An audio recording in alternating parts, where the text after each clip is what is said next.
of everybody's gone to the Rapture.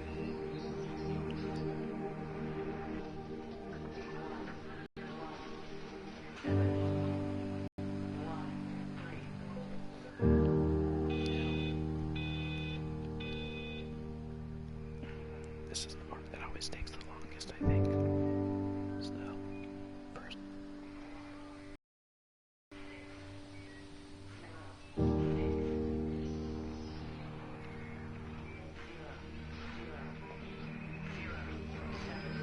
I'm trying to remember what we left off last time.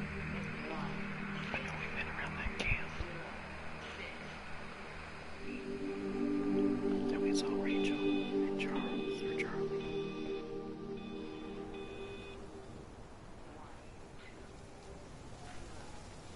Alright, so here we go.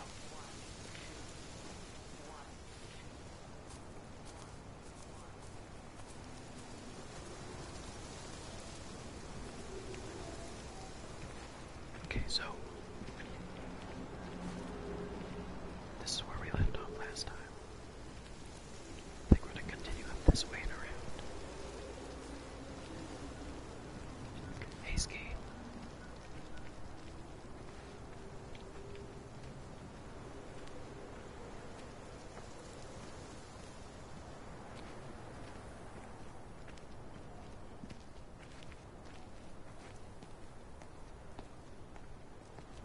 Have they closed the tunnel? There's no trains. I've put up a sign. The tunnel, Howard, is it closed? I think so. I don't like it. It's not right at all. Stop whining, it doesn't help anyone.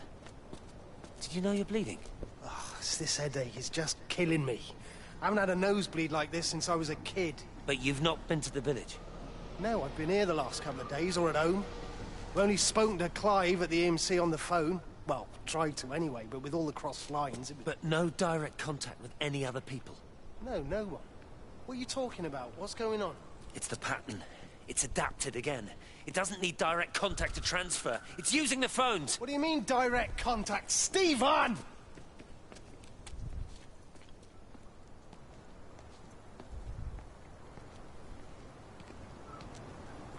Okay, we'll start by going down this way. I think we've been at the end there, but I'm not sure, so we'll check it out.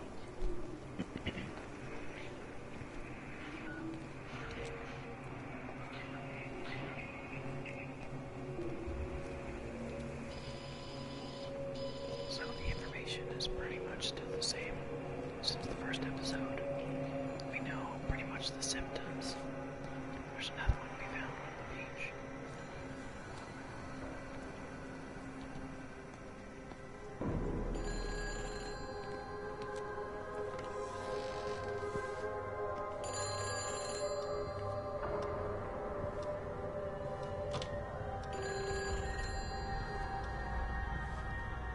Hello?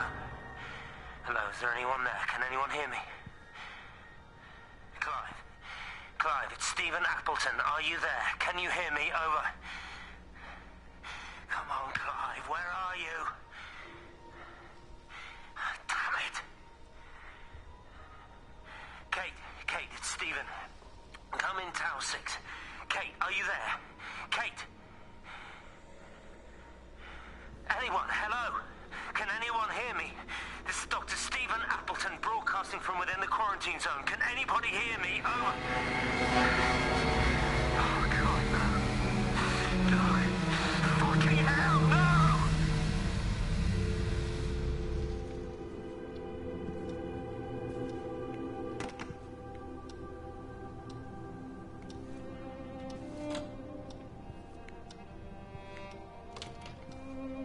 Alright, let's see what's on the menu. Tea, coffee, fizzy drink. I don't even know how to say that. Bowling, Donnie. Some sandwiches.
You're a daft old bird walking all the way out here for it. You know Charlie would have dropped it off. What, and have that stinking great lorry of his poisoning my birds?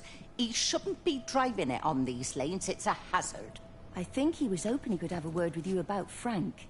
There's nothing to say. Oh, listen, Wendy, they might all be scared of you, but that's not going to work with me. You're 68 years old. Grow up. Talk to Frank. How dare you speak to me like that? Give me my bird feeder right now. Promise me you'll drop by and see your brother. Megan Holloway, Not a chance. Promise me. It's for your own good, and you know it. You are a shamelessly manipulative and difficult woman. It's no wonder Charlie adores you so much. No wonder I do what? No wonder you never finish what you start. I thought I told you to check the incoming stock orders. Wendy, one bird feeder for you. I'll tell Frank you'll stop by. Oh! Charlie, stop mooning around and stick the kettle on. Make yourself useful.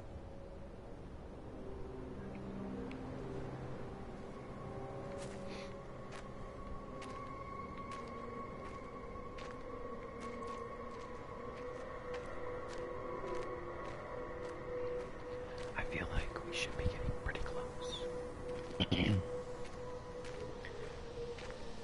We've gone through about 4 or 5 chapters, I think. We've covered multiple one episodes. And we're almost at the edge of the map.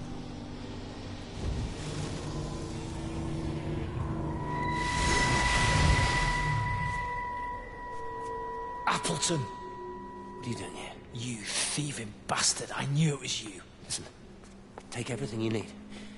But then you have to leave. You don't understand. You can't be near me. Painting these stupid little pictures. Stealing food. You always were a little prick. Please, every second we're in proximity makes it worse. I'm a primary conduit. You're a fucking disgrace. Come here! Don't touch me. Get off! What's going on? Come in here, Lord. Jesus, Get over Sam. us. Thinking you're so much better Sam, than the leave rest of him. us. No physical you contact. and your stupid fucking missus. stop She's it. better than any of you.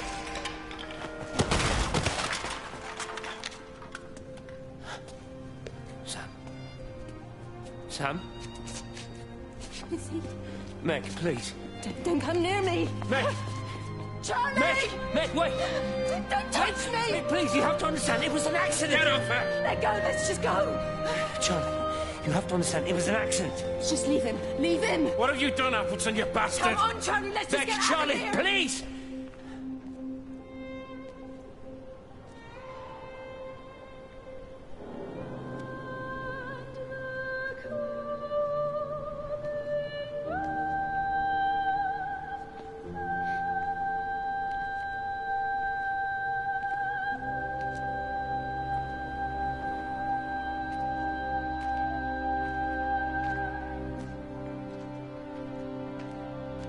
So even though he was killed, he was still affected by whatever. I don't know if they're being abducted or if they're being used by the whatever that energy stuff is.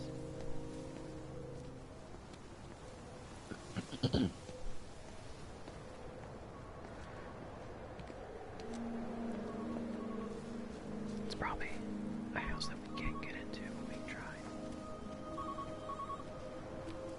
Maybe we can. I can hear them.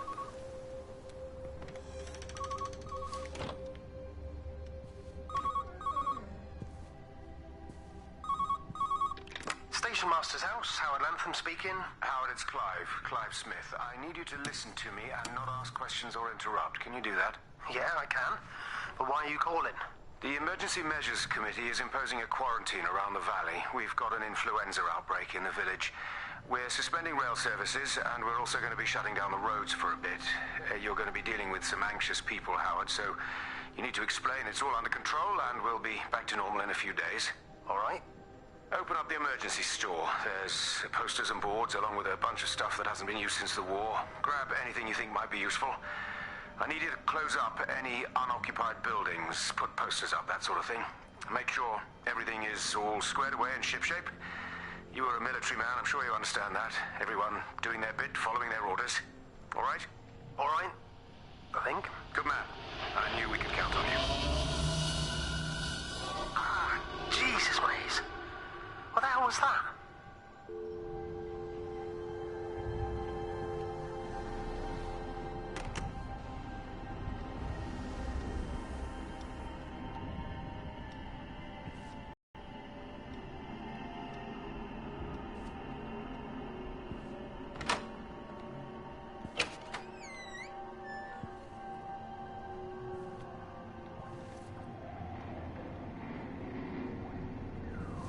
Still the same time, 6:06.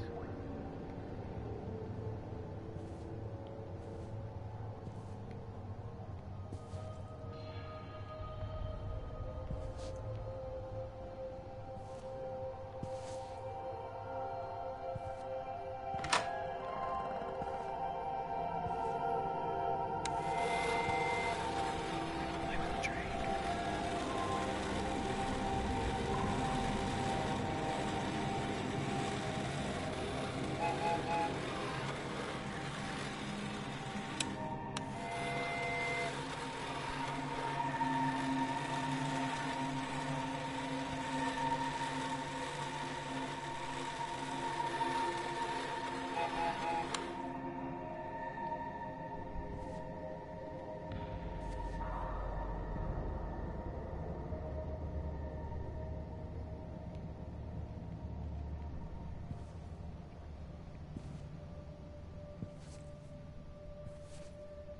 What else do we have in here?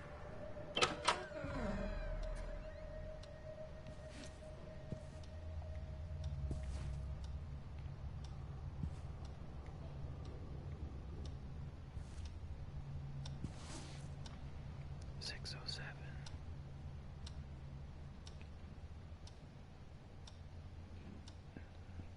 Charlie's home, never forget.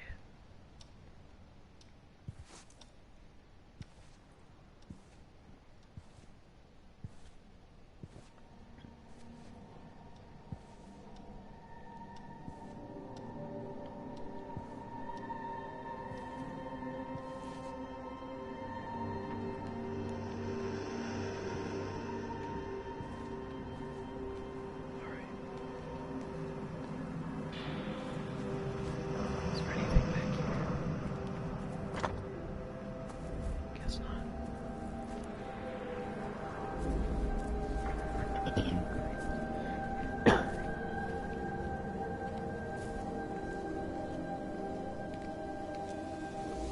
This should be the top of the map.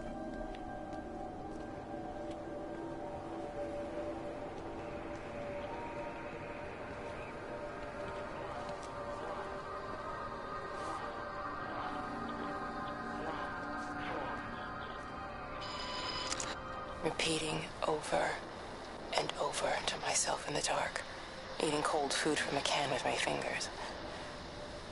My name is Catherine Collins. I am Catherine Collins. As if I can force the world to acknowledge my existence. Time has ceased to exist in any real terms.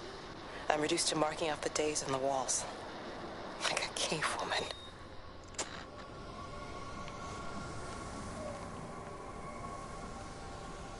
So it's the same situation as we're in.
Darling Stephen,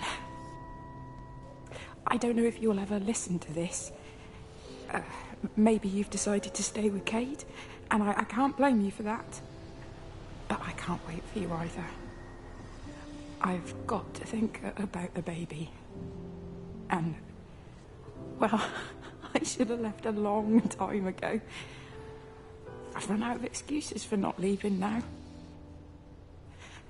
But I do love you, Stephen. And I hope you find peace one way or another. Oh, there's planes coming.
That must have been the planes that dropped the projectile missiles.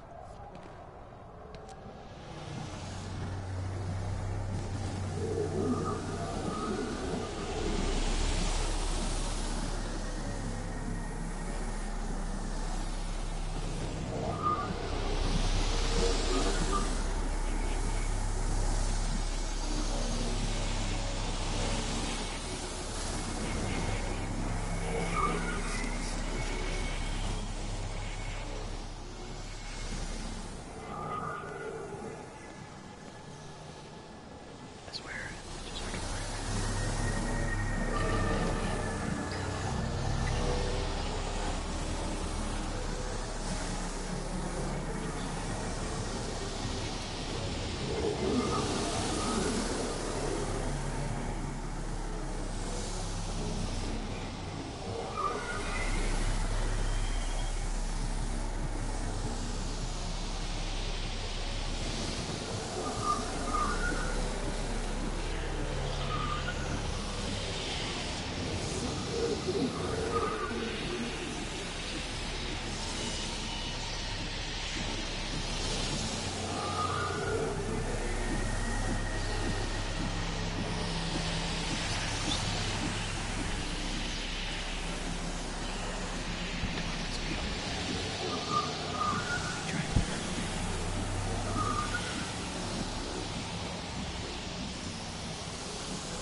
When I was a kid, my dad found a fox.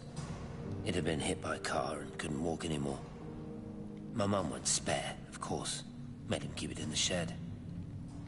He was already slipping away from us then.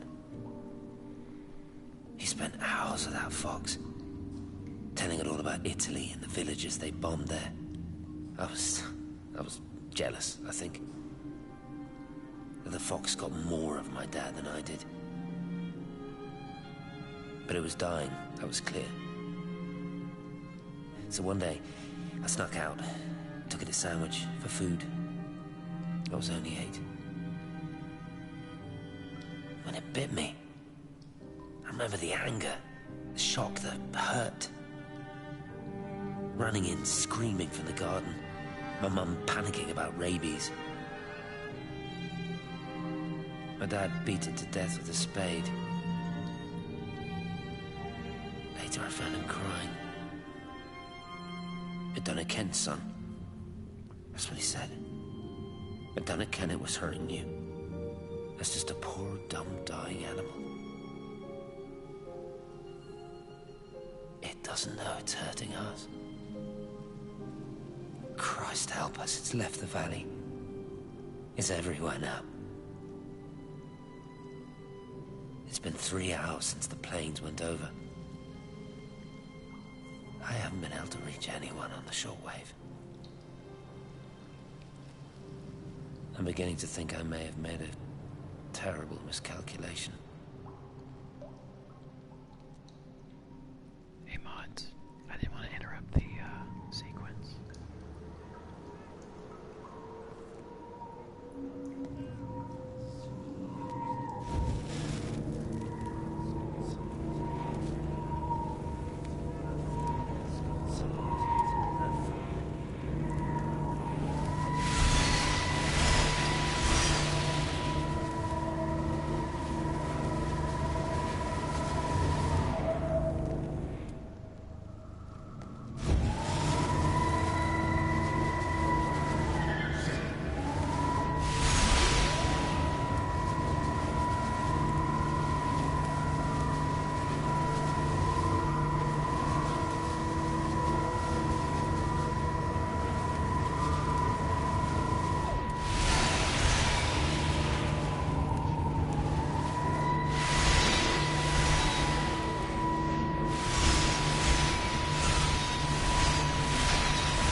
understand me, don't you? Well, there's no one left. Just me. You know what this is? What I'm gonna do? You want light? Fine. I'll give you light. After me, there's no one. You'll be all alone again. Forever. Like before. You've taken everyone I've ever loved from me. You've made me do things I never even thought I was capable of. But if you think I'm coming with you... Kate? Wait. Stop.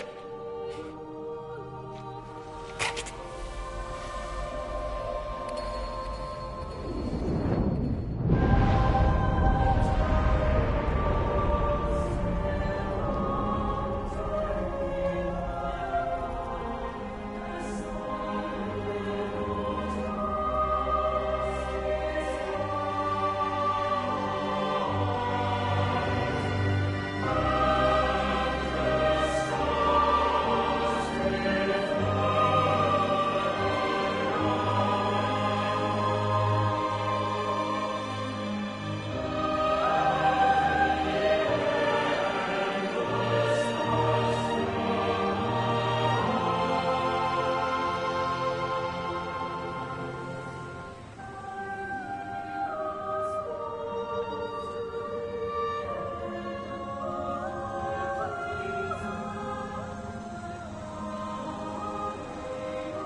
This is Catherine Collins.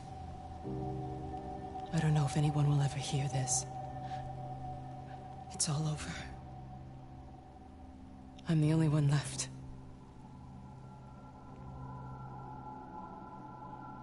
Kate.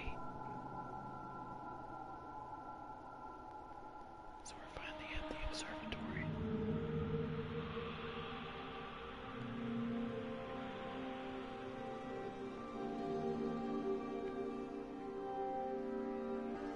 Tower 2.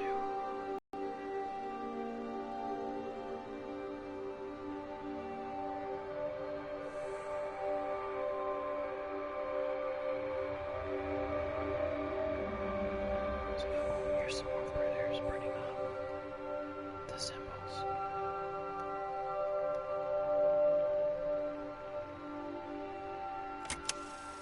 I watched a butterfly dancing in a strip of sunlight. All of its life contained in a single day. The blink of an eye between the ebb of the darkening tide. Lying there with the pattern curled around me, I saw the inevitability. The necessity of presence born from absence. The constant unfolding.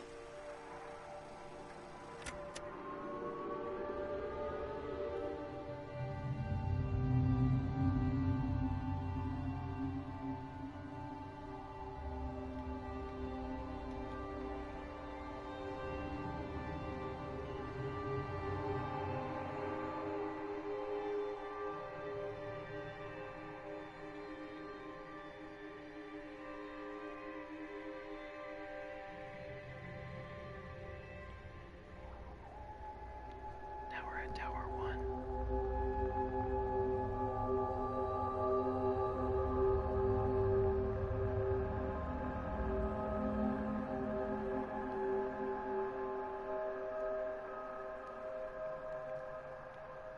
Are these like warp holes, black holes?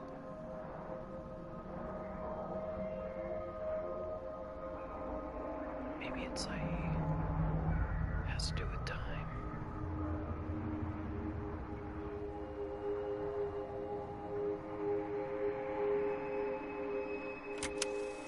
On the plane, Stephen leaned across me and pointed out of the window. Down there, he said. That's home. But all I saw were patches of color. I don't think until this moment that I understood that one could contain the other so completely.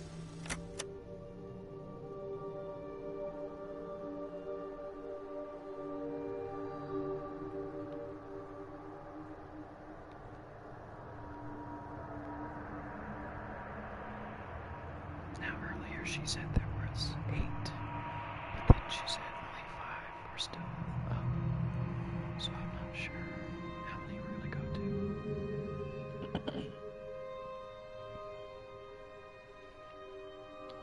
Now we're at Tower 3. This must be all of Kate's drawings.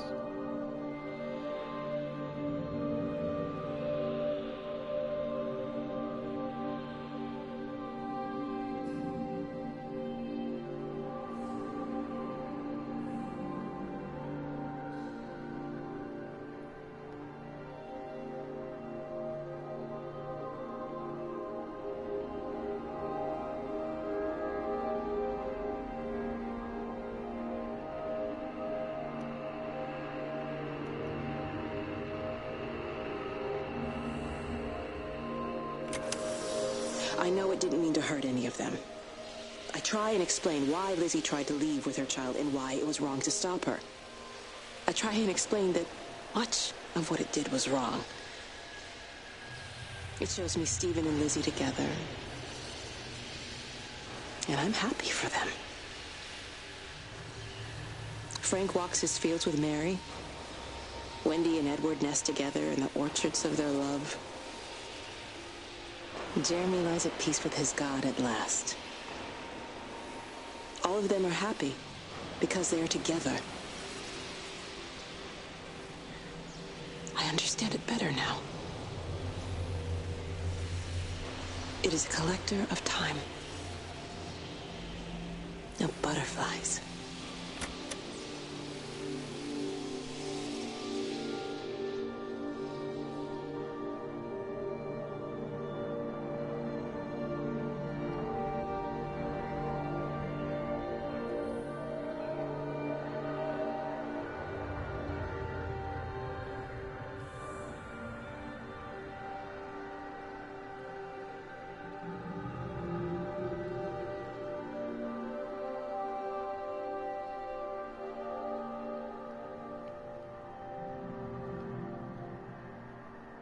I didn't notice this before.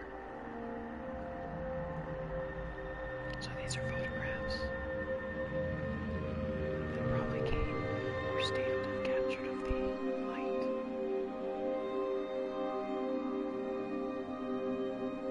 I think we've been detouring these places.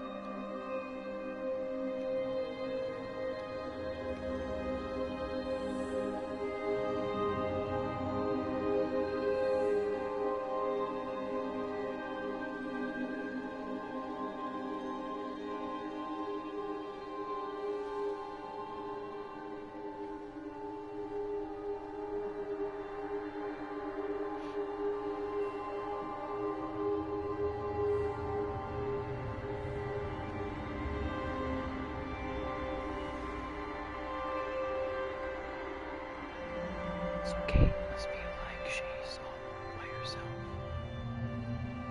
Maybe even angry a little bit. Because she's so busy looking at the stars that she's missed out. And now this time gatherer is showing her everyone like together.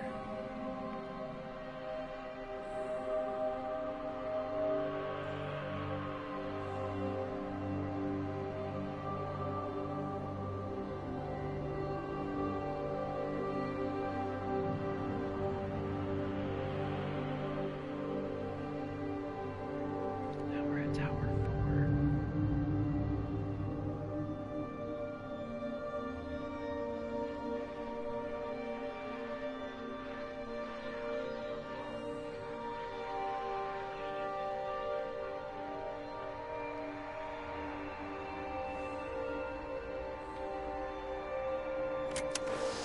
I watched the pattern lean in and time slow to almost nothing. I saw the flame leap from Stephen's hand and the moment hang in the air forever. I watched his face. And in the last second, I almost believe he saw me. He wasn't frightened or angry. I remember his expression, just like I remember it from the first time. Early that morning when he woke and, still half sleeping, said, "God, I love you." And I loved him as he entered the fire. And I let him go, knowing I wasn't ready to join him. We have held time to ourselves here in this place. Held the light to the ground because we were afraid of the coming dark. But now we understand that to cling to the light is not living. I've spent my life watching the illumination from a million dead stars reaching for me without grasping this meaning. The light we cast transcends our death. The pattern made by our living creates a bridge across the dark.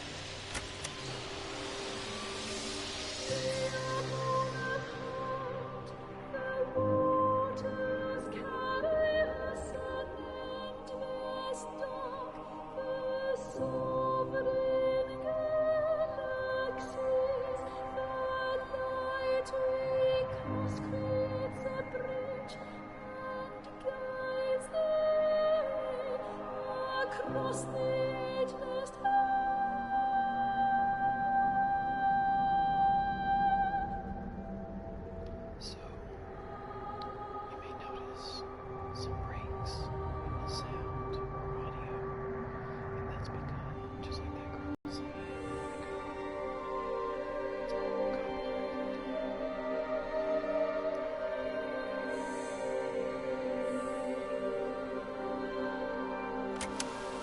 It reaches out from the shadow of the tower, across the observatory, over the valley, and consumes the world. Everything is light now. Everything has come to rest. The world is scored by the traces we carved into it. Our presence is everywhere, the bridge joining our stories. This world existed before we came to it, and it will continue without us. In the empty fields and houses, our traces radiate, and others will come to dance in the light we cast. We can slip away gently, unafraid, knowing that everything will continue.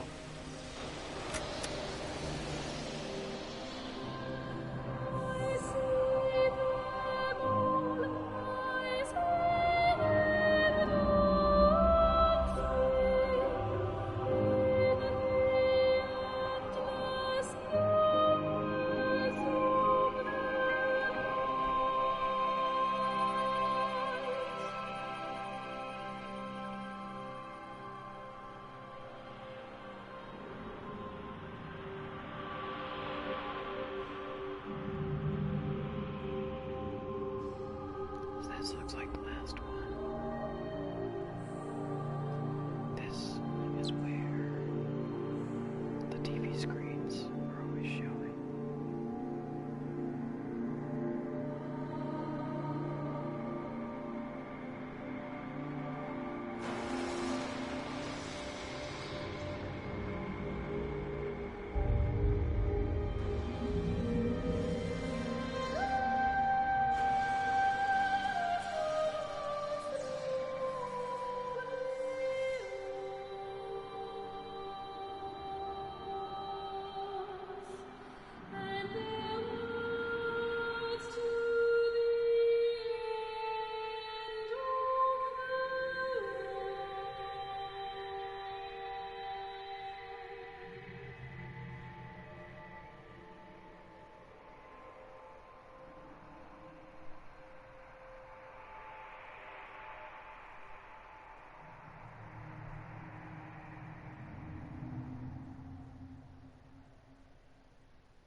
The end is coming now. Feels a glow now. I'm not afraid.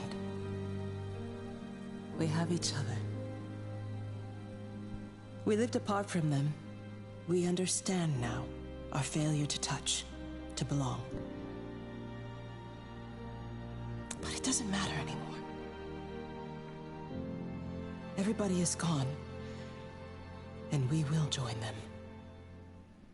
We are born apart, driftwood on the banks of an endless dark ocean, and we will be carried away by the swell soon enough. But in between, in the single day of living, that dancing in a strip of sunlight, we can find what we miss. The love that makes us whole. The imminence. Everybody found their other. This pattern is mine.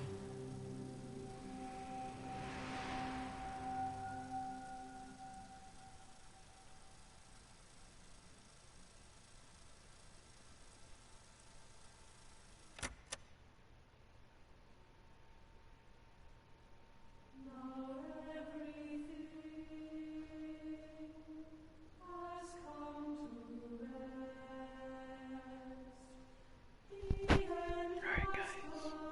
And that looks like that was the end.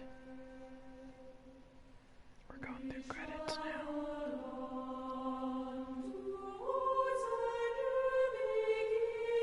I hope you enjoyed going through this game with me.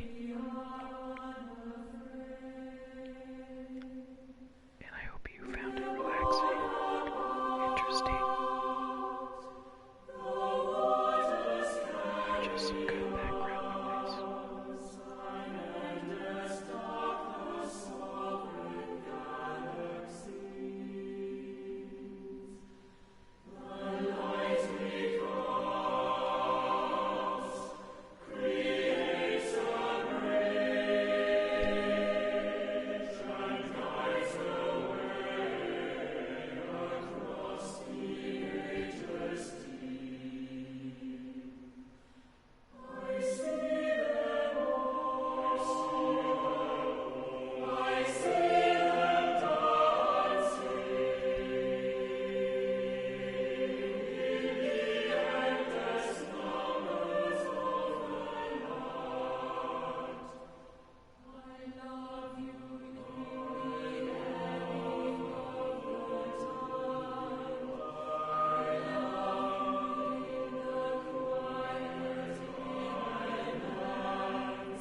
So, that code that went by,